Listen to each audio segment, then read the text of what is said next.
Summary of Small Great Things by Jodi Picoult. Turk is 11 years old when a black guy kills his brother Tanner in a car accident. Turk's family breaks up after the man is found not guilty. His father and his mother break up, and Turk's mother starts drinking. Turk learns how to fight from Gramps when they move in with him. Turk meets Rain Tesco when he is a teenager. Rain exposes Turk to the white supremacist movement and takes him to a festival where he hears the famous white power activist Francis Mitchum talk. When Rain makes Turk a member of the North American Death Squad, he takes him to beat up gay guys outside of a gay bar. That's where Turk finds out his dad is gay and beats him up. He also finds out that Tanner was high when he died and that the black man wasn't to blame for the accident. Turk's racism and anger grow over the next few years, as does his fame. He spends a short time in jail because of a drug charge and meets a black guy named Twinkie there. Francis calls Turk when he gets out. He tells them they should start a website together, and Turk falls in love with Britt, Francis's daughter. They get married at a white nationalist event, and 2 years later, at Mercy West Haven Hospital, they have a son named Davis. Ruth is the only black nurse who works at Mercy West Haven and helps women give birth. She thinks she is admired and an important part of her mostly white neighborhood. She was raised by a single mother named Mama, who still works as a housekeeper for Ms. Mina, a rich woman whose husband was a TV host. They made it easier for Ruth to get into Dalton, a very good private school. Ruth later went to Yale. Being around Ms. Mina and Mama while they gave birth made Ruth want to become a nurse in the first place. Ruth has been a nurse for a long time, and her son Edison is about to start college. In October, Ruth is given the job of taking care of Britt and Davis. She checks the baby out, but Turk gets angry and tells Ruth she can't touch his boy. Ruth is mad, so she takes the next day off and hangs out with her sister Adissa. On the following morning, Davis's nurse Corinne asks Ruth to watch him while she goes to an emergency C-section. Davis stops taking breath. Ruth tries to get Davis to move, but she wraps him back up when she hears someone coming. When Marie, the head nurse, gets there, everyone starts working to save Davis. Ruth does CPR on Davis, but he dies. The next 2 weeks go as usual for Ruth, but Turk makes a report against her, saying she killed Davis. The state of Connecticut takes away Ruth's nursing license 2 weeks after Davis's death. That same night, cops break into Ruth's house and jail her. Ruth is willing to talk at first, but soon she asks for a lawyer. At the same time, Turk chooses to share Davis's story with the world on lonewolf.org. The next day is Ruth's arraignment meeting, and Kennedy McQuarrie is her public attorney. Kennedy is interested in Ruth's story, and she is able to get Ruth out on bail. Turk sits in the crowd and spits on Ruth's face during the hearing. Edison is able to get Ruth out of jail that same night. After giving Ruth a lot of thought for 2 days, Kennedy talks her boss into letting her take Ruth's case. When Ruth and Kennedy meet for the first time, Ruth gets mad when Kennedy won't talk about race in court. Kennedy is sure that Ruth will lose, so Ruth chooses to believe her. A black TV star and preacher named Wallace Mercy comes up to Ruth and offers to help. Kennedy tells Ruth that she shouldn't work with Mercy because the news coverage will hurt their case. After that, the women see each other often, and Ruth tells Kennedy about ways she has seen racism. Someone is following them around while they shop with Kennedy one wet day, which makes Kennedy mad.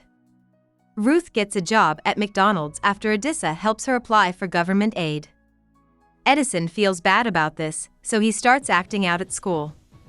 He is kicked out of school and goes to hang out with Adissa's oldest son, smoking pot and drinking. Christina, the daughter of the Hollowells and a longtime friend of Ruth's, asks Ruth to lunch. When Christina says she can't help Ruth because her husband is running for office and this is too much of a scandal, Ruth feels terrible. At the same time, Britt starts to get antsy because Davis isn't getting justice. White racists from the old guard try to get together with Turk to do some damage, but no one wants to get in trouble. Worst of all, Turk finds out that Rain has left the movement because he doesn't believe what they say anymore, because he doesn't want his daughter to grow up being hated. Kennedy asks Ruth and Edison to come over for dinner near the end of January. Violet, Kennedy's 4-year-old daughter, and Edison color together. Violet says something about slaves. Ruth talks about what she thinks slavery means. After a few minutes, Ms. Mina calls Ruth to say that Mama had a stroke and died. After a few days, Ruth finds out that Mama tried to teach her that the black church group would always be there for her. After the service, Kennedy and her mother, Ava, say sorry at the lunch. Ava tells Ruth that Mama didn't waste her life and shows her a picture of herself and her maid Beatty. Ava grew up in the South with a black babysitter. Just before the court date, Kennedy finds out that Judge Thunder, a grumpy judge who doesn't like Kennedy, will be hearing Ruth's case. She also asks her husband Micah to find a neonatologist who can help her understand Davis's baby screening results. She also asks her boss if she can get Howard, the new lawyer in the office, to help her. Howard is young, black, and very good at using the internet to find clues. He is able to get rid of potential jurors who support white power during the choosing process. Just before the jury is picked, Howard talks about a study that looked at how white people treat black people when they don't think they're racist. The study found that black people with light skin do worse when white people judge them without thinking they are racist. Ruth is black and has light skin. A black lawyer named Odette and Kennedy question the jury. Kennedy has doubts about Jury 12, a white woman who doesn't think she's racist. Kennedy doesn't want to fight Odette or use up one of her strikes, so she lets member number 12 sit on the jury. On the following weekend, Kennedy talks with a neonatologist named Ivan Kelly Garcia. After looking at Davis's test results, he finds out that Davis has MCAD, a condition that could kill him if his blood sugar dropped. Ivan also thinks that Davis would have lived if he had been born earlier in the week, because the problem can be treated once it is found. Davis was born on a Thursday, so the lab didn't get his blood before the weekend. Ruth hears Wallace Mercy talk in front of the building on the first day of the trial, while Turk and Britt go to see Davis's grave. There are white racists and church ladies from Mama's funeral in the picture. In her opening statement, Odette says that Turk's wish was just his own choice, but Kennedy says that Davis had a medical condition and could have died anyway. After lunch, several doctors, including Dr. Atkins, a nurse, give their evidence. She looks over Davis's newborn test and swears when she sees the results, which show that no one could have saved him. The next morning it snows, which makes Ruth and Edison late. Before the day even starts, Judge Thunder is cut off by an accident on his way to work. Kennedy then brings up racism, and Judge Thunder ends the day. There's a black car in front of Edison and Ruth's house when they get home. Christina leaves the room and tells Ruth she's sorry for everything she didn't know. The next morning, Dr. Binney, the medical examiner, gives his testimony. As Odette puts up the pictures of Davis's body, Britt screams that Ruth killed her child. Odette talks to Turk during the break and says she won't put Britt on the stand. When the break is over, Kennedy calls Dr. Binney in and says that Davis's bruises could have been caused by CPR that was medically necessary and that Davis was in danger because of the MCAD. Then Turk gives his testimony. Kennedy says that Turk and Davis got what they earned because Davis's genes were bad, and Turk screams and swears at her. Judge Thunder decides to drop the murder charge and look into Kennedy's motion for acquittal during a secret meeting with Judge Thunder and Odette. Kennedy sees this as a win. Ruth, on the other hand, still wants to speak and tells Kennedy that she lied and that she did touch Davis. Kennedy knows they'll lose if Ruth talks. Ruth goes to court the next morning and tells the truth. Odette yells at Ruth, which makes her angry.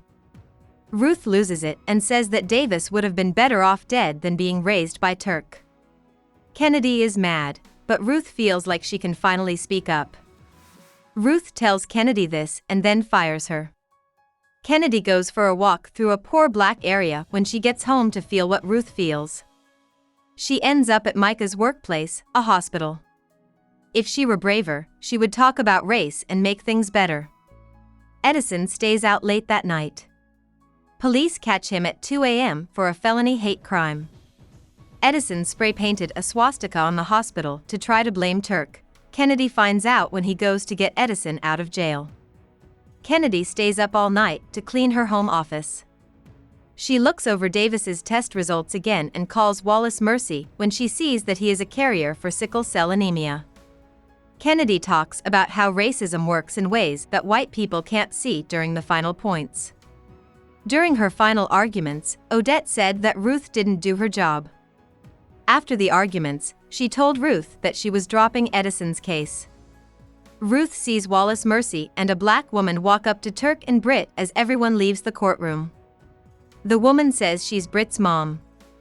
Turk is shocked and looks at Francis, who also looks shocked and calls the woman Adele. Francis tells Turk and Britt that he was in love with Adele, but she broke up with him because he was jealous. A racist named Tom Metzger helped Francis get his life together, and Francis never told anyone that Adele was black.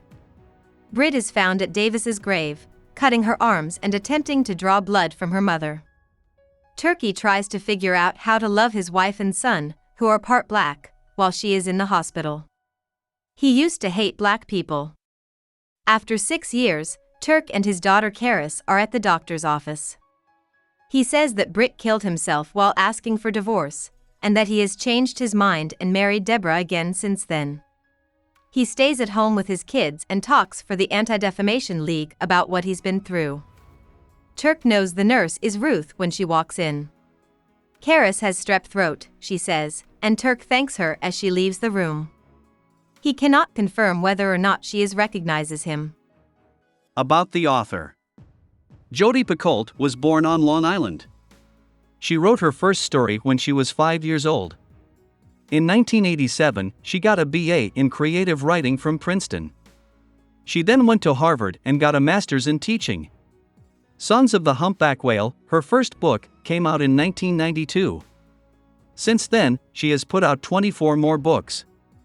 Her books are often based on current events, especially social problems like racism, euthanasia, and the death sentence that are happening right now in the United States. 19 Minutes was the first of her books to start out at the top of the New York Times bestsellers list. She is married and has 3 kids. She says that watching her kids deal with bullying made her want to write 19 Minutes. She lives in New Hampshire's Hanover. Hope we summarized it fully and you liked it.